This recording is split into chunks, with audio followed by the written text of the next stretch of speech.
Hello BCom students, welcome back. तो आज हम स्टार्ट करेंगे हमारा लेक्चर नंबर 3। क्लियर। और सेम चैप्टर चल रहा है हमारा अकाउंट करंट। लेक्चर 3 हम स्टार्ट करने वाले हैं। अगर आप डायरेक्ट ये लेक्चर में आ रहे हो तो आपको थोड़ी दिक्कत आ सकती है। तो मेरी रिक्वेस्ट है कि आप सबसे पहले तो मेन चीज इंट्रोडक्शन देखना, उसके बाद लेक्चर 1 देखना, उसके बाद ही आप लेक्चर 1 जो हमारा इंट्रोडक्शन है वो देखना, उसके बाद हमारा लेक्चर 2 है वो देखना, उसके बाद हमारा ये लेक्चर 3 अटेंड करना। ये मेरी आपसे रिक्वेस्ट है। और अगर आपको इंट्रोडक्शन पता है और आपने कहीं पहले से सम कर चुके हो और सिर्फ पर्टिकुलर ये सम के लिए आए हो, तो मीन्स मैं समझ सकता हूँ कि आपको नॉलेज होगी, तो आप डायरेक्टली ये देख सकते हो। क्लियर। तो क्वेश्चन देख लेते क्या है। आपको फॉर्मेट तो ये मेरा बना हुआ ही है। क्लियर ना। आपको फॉर्मेट तो मैं आपको समझा चुका हूँ इंट्रोडक्शन वाले में। तो on 1/1/2023 rupees 2000 was receivable by A from B. अब ए को रिसीवेबल था किससे? बी। ठीक है ना। Was receivable by A from B. A को पैसा मिलना बाकी था किससे? बी से। कितना? 2000 का। और 1/1/2023 मतलब ये ओपनिंग बैलेंस जो ये फर्स्ट सम है, यहाँ पे फॉर्मेट में दिया था, यहाँ पे पैराग्राफ में दे दिया है। और 30/6 तक का ट्रांजेक्शन जो हुआ है वो ये लोग यहाँ पे बता रहे। सिंपल।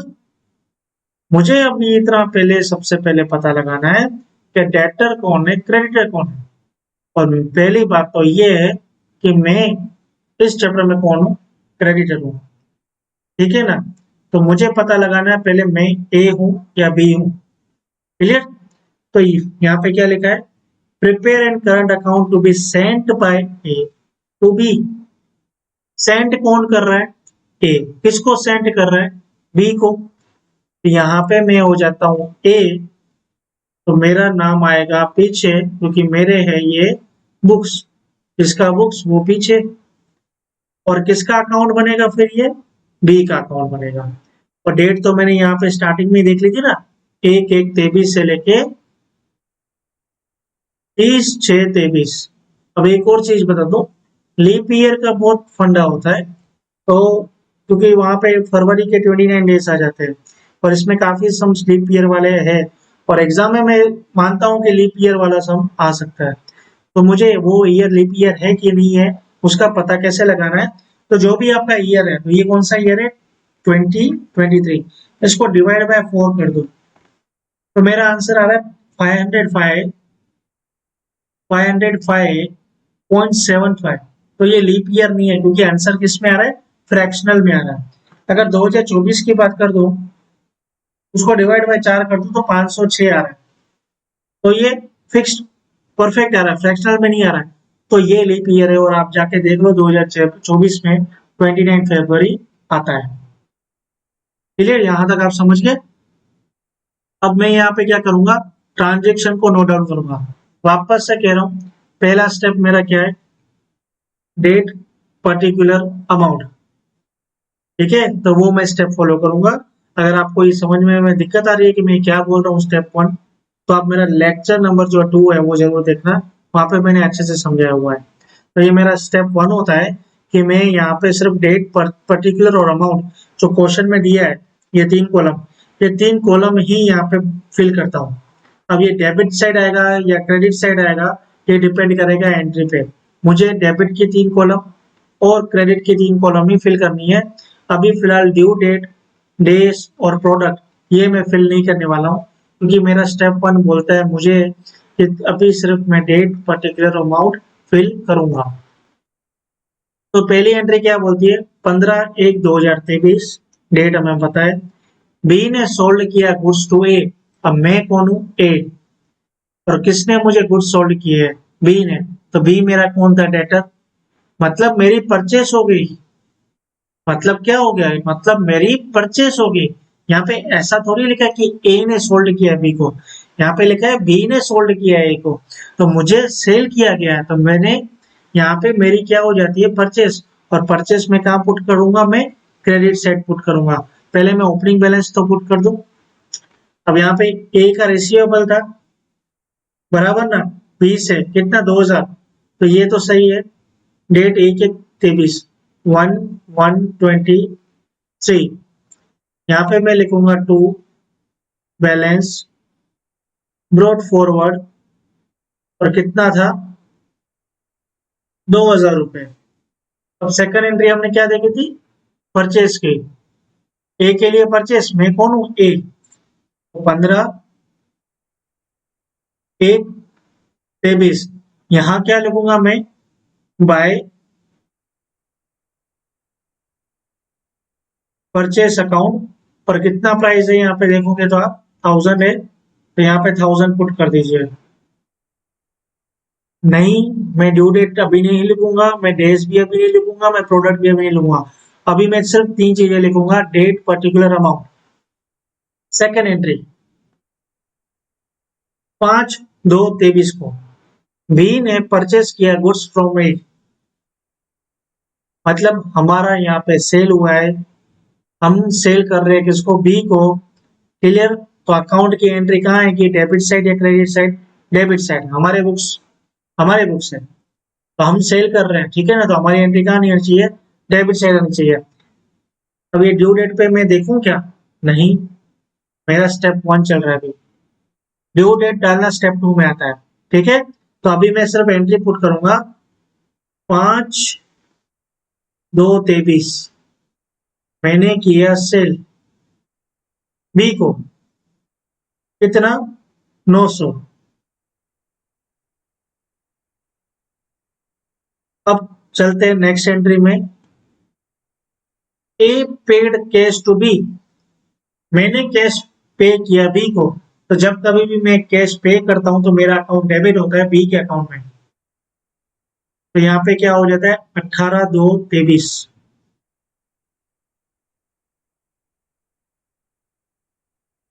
लिखेंगे क्या, टू कैश, और अमाउंट कितना था 300। क्लियर। अब 10/3/2023 को बी सोल्ड गुड्स टू ए, वापस मुझे गुड्स बेच रहे हैं, मतलब मेरे लिए क्या हो गया, परचेस हो गया। कितना 700, तारीख कितनी है 10/3, तो क्रेडिट साइड एंट्री आएगी 10/3/23 बाय परचेस, कितना 700। स्टेप 1 चल रहा है मेरा, पहले स्टेप 1 में मैं सारी एंट्री लिख दूंगा, ये जितने भी एंट्री है ना सारी नोट डाउन करूंगा सिर्फ, डेट, पर्टिकुलर अमाउंट। 10/3 का हो गया, 20/4 में आते। A accepted a bill of 3 months drawn by B, बहुत ही इंटरेस्टिंग पॉइंट है, कंफ्यूज मत होना इसमें। अब मैं आपको एक चीज बताता हूँ, बहुत सिंपल चीज है, बहुत सिंपल। ये फॉर्मेट में आ जाओ। अभी यहाँ पे डेटर कौन है, बी, क्रेडिटर कौन है, ए, मतलब मैं ए हूं और मेरा डेटर है बी। अगर मैं बी को सेल करता हूं, अगर मैं बी को सेल करता हूं तो मेरा सेल हो जाता है डेबिट। सेल क्या हो जाता है, डेबिट। तो जब मेरे को बी पैसे देगा तो मैं उसकी एंट्री क्या करूंगा, यहाँ पे। क्यों, क्योंकि एंट्री क्या बोलती है, bank account debit to debtor account, मतलब डेटर यहाँ पे क्लोज हो जाएगा और पैसे डेबिट होंगे। इसी तरह से होती है बीआर की एंट्री, जो एक्सेप्ट करता है ना उसका अकाउंट हो जाता है क्लोज, जो बीआर एक्सेप्ट करता है उसका अकाउंट हो जाता है क्लोज। क्लियर। तो हमें समझना है बीआर एक्सेप्ट कौन कर रहा है। अगर देखो बी एक्सेप्ट करेगा तो उसका अकाउंट कहाँ क्लोज होता है, क्रेडिट साइड, और ए एक्सेप्ट करेगा तो उसका अकाउंट कहाँ क्लोज होगा, डेबिट साइड। तो बस मुझे ये देखना है एक्सेप्ट कौन कर रहा है। तो यहाँ पे एक्सेप्ट कर रहा है ए, accepted a bill of 3 months drawn by B, drawn जो भी कर रहा है एक्सेप्ट कौन कर रहा है मेरे को वो देखना है। तो ए ने एक्सेप्ट किया है, तो यहाँ पे ए का अकाउंट है, मतलब क्रेडिटर का अकाउंट, तो ए ने एक्सेप्ट किया तो यहाँ पे इस तरफ आ जाएगा डेबिट साइड एंट्री। कौन सी तारीख है 20/4, सॉरी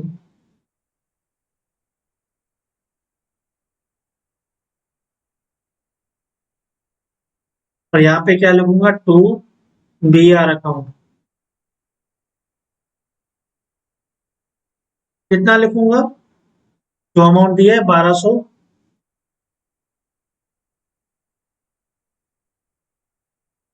और 12/5 को बी ने पेड किया है कैश टू एड, बी ने पे किया है ना, डेटर पे कर रहा है कौन सी तारीख को, 12/5 को। यहाँ पे लिखेंगे बाय कैश अकाउंट, कितना दे रहा है, 1500। क्लियर। एंड द लास्ट एंट्री 16/6 की एंट्री है, B sold goods to A, B ने सोल्ड किया है गुड्स टू ए, कितना,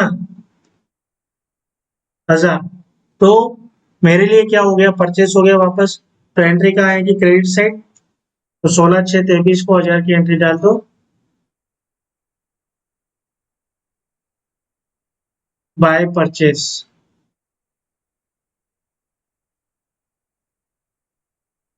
कितने की एंट्री आएगी, 1000 की, 1000 का परचेस किया है। क्लियर। मेरा स्टेप 1 यहाँ पे कंप्लीट होता है, जहां पे मैंने डेट, पर्टिकुलर और अमाउंट, ये तीनों चीज लिख दी है। अब मेरा स्टेप 2 आता है, मुझे ड्यू डेट लिखनी है। मेरा स्टेप 2 आता है, मुझे क्या लिखनी है, ड्यू डेट लिखनी है। तो मैं डेट, पर्टिकुलर और अमाउंट लिख चुका हूं। मेरा स्टेप 2 आ चुका है। स्टेप 2 में मुझे क्या लिखना है, ड्यू डेट लिखनी है। तो सबसे पहले वाले ट्रांजेक्शन की 15/1/23 की, पहले यहाँ पे नीचे पैराग्राफ में देख लो, कहीं ड्यू डेट तो नहीं लिखी है ना। तो interest is to be calculate 15%, ये तो इंटरेस्ट की पॉइंट है। और prepare an account A to B वाला है, तो यहाँ पे तो कोई इन्होंने ड्यू डेट नहीं बोली है, मतलब ये बॉक्स के अंदर जितनी ड्यू डेट होंगी वही ड्यू डेट होंगी। तो 15/1 की एंट्री क्या बोलती है, बी सोल्ड गुड्स टू ए, यहाँ पे कोई ड्यू डेट मेंशन है नहीं है, तो ट्रांजेक्शन डेट को ये हम क्या मान लेंगे, ड्यू डेट मान लेंगे। तो ये 15/1 वाली एंट्री ये रही। तो 15/1/23 की ड्यू डेट क्या मान लूंगा मैं, 15/1/23। सेकंड 5/2 की एंट्री है, उसकी ड्यू डेट है 10/3। अब मुझे कोई एंट्री नहीं देखनी, मैं एंट्री कर चुका हूं, मैं डेट टू डेट चलने वाला हूँ। 5/2 की जो एंट्री है उसकी ड्यू डेट है 10/3/23। तो 5/2 की एंट्री ये रही, इसकी ड्यू डेट कितनी है, 10/3/23। उसके बाद 18/2 की ड्यू डेट क्या है, कुछ भी नहीं दिया है, तो 18/2 की ड्यू डेट क्या रहेगी, 18/2/23। फिर 10/3 की ड्यू डेट क्या है, 5/4/23। 10/3 की ड्यू डेट क्या है, 5/4/23। उसके बाद 20/4 की ड्यू डेट क्या है, 20/4 जो है बी आर, 20/4 है बी आर, बी आर के पहले महीने कितने हैं, 3 महीने। तो 3 महीने अगर मैं 20/4 से गिनूं तो 20/5, 20/6 और 20/7। फिर से गिन रहे, 20/5, 20/6, 20/7। तो कितने हुए, 3 महीने हो गए। अब इसमें एडिशनल 3 दिन ऐड कर दो, ग्रेस पीरियड, ठीक है, ये लो कहता है। और हमें 3 डेज ऐड कर देने, वो किसके, ग्रेस पीरियड के। तो 20/4 का जो है, पहले 3 महीना गिनेंगे, तो 20/5, 20/6, 20/7, और उसमें 20/7 में 3 दिन और ऐड कर दो, तो 23/7। क्लियर। अब उसके बाद हम आते हैं 12/5।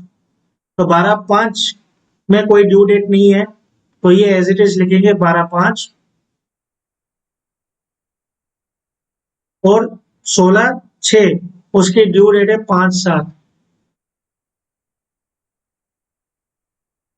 ये वाले सब में आपने कुछ देखा होगा कि आपका अकाउंटिंग ईयर कंप्लीट होता है 30/6 को, लेकिन ड्यू डेट आ रही है उसके बाद की भी।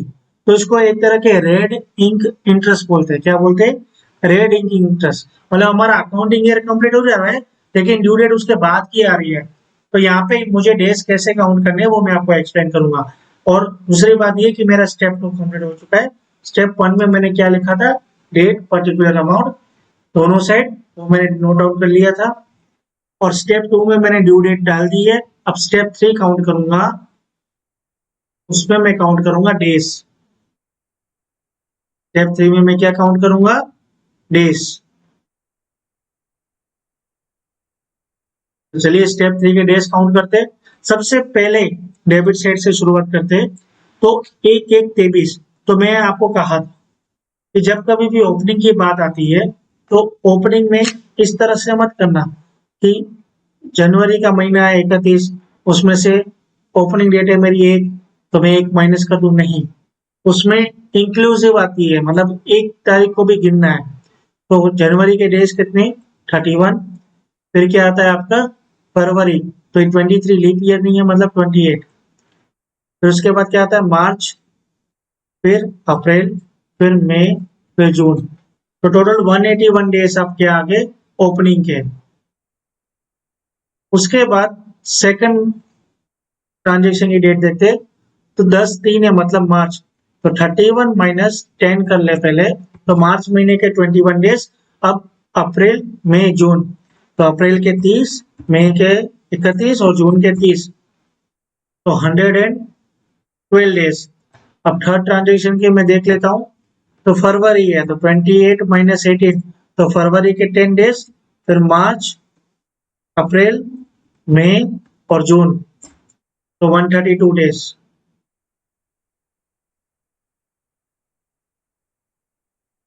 कितने डेज हुए? 132 डेज।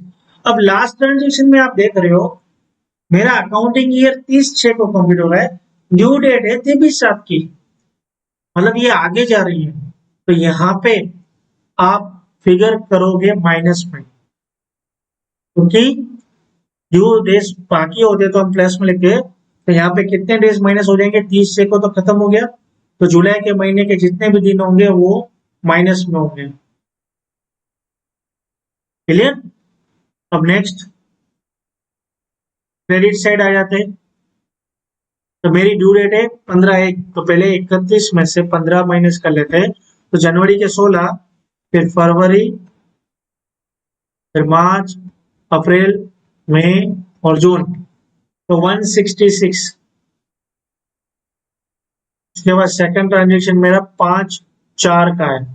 तो 30 माइनस 5 प्लस ये अप्रैल का हो गया ना, तो मई और जून 86। उसके बाद 12/5।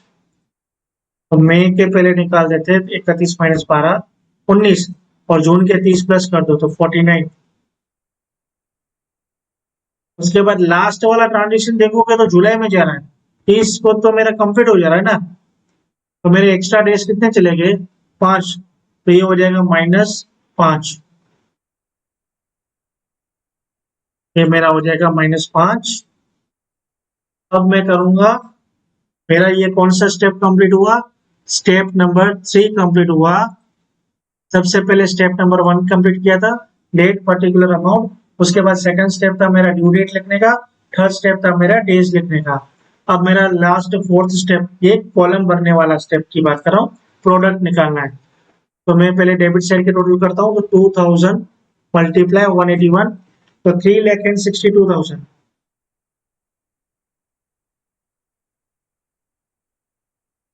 और सेकंड का आएगा 900 मल्टीप्लाई 112, तो 1,008,000। उसके बाद 300 मल्टीप्लाई बाय 132, तो 39,600। और लास्ट वाले का आता है 1200 मल्टीप्लाई 23, 27,600। लेकिन आंसर आएगा माइनस में, क्योंकि माइनस प्लस माइनस होता है। अब हम करेंगे क्रेडिट साइड का टोटल। तो 1000 मल्टीप्लाई बाय 166, तो 1,66,000। उसके बाद 700 मल्टीप्लाई बाय 86, तो 60,200। उसके बाद 12/5 का 1500 मल्टीप्लाई बाय 49, तो 73,500। और यहाँ पे 1000 मल्टीप्लाई बाय 5, तो आंसर आएगा माइनस में 5000। अब दोनों साइड का टोटल कर लेते हैं। अब क्रेडिट साइड का पहले टोटल कर लेते हैं। 166,000 plus 60,200 plus 73,500 plus sorry minus 5000। तो 2,94,700 हमारा क्रेडिट साइड का टोटल आता है। अब डेबिट साइड का टोटल देख लेते हैं। तो 362 प्लस 1,008,000 39,600 माइनस 27,600 4,74,800। तो ये हमारा टोटल आ गया दोनों साइड का। अब डिफरेंस आ रहा है क्रेडिट साइड में, तो यहाँ पे हम लिख देंगे by product difference. By product difference amount, कितना डिफरेंस आ रहा है तो डेबिट में से क्रेडिट माइनस कर दो। 474,800 माइनस 294,700, तो ये 180,100। अब क्रेडिट साइड का डिफरेंस था, डेबिट साइड हम इसकी एंट्री मारेंगे इंटरेस्ट की 30/6 को, तो 180,100 मल्टीप्लाई इंटरेस्ट कितना दिया इसमें 15%, multiply by 15% into 1 divided by 365। तो 180,100 मल्टीप्लाई बाय 15% डिवाइडेड बाय 365, तो 74 रुपीज आपका जो आया वो इंटरेस्ट आया। अब यहाँ पे टोटल कर दो।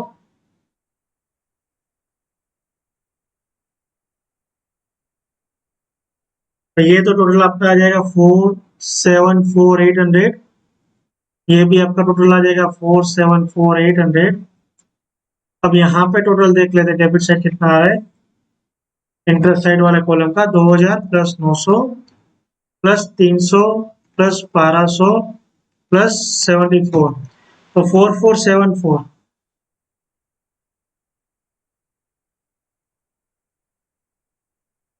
अब इसमें से माइनस कर दो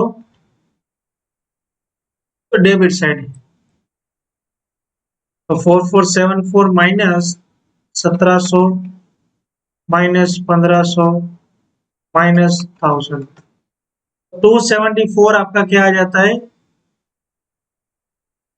बाय बैलेंस कैरी फॉरवर्ड, और यहाँ पे आ जाता है 1,723 को टू बैलेंस डॉट फॉरवर्ड कितना आ जाएगा 274।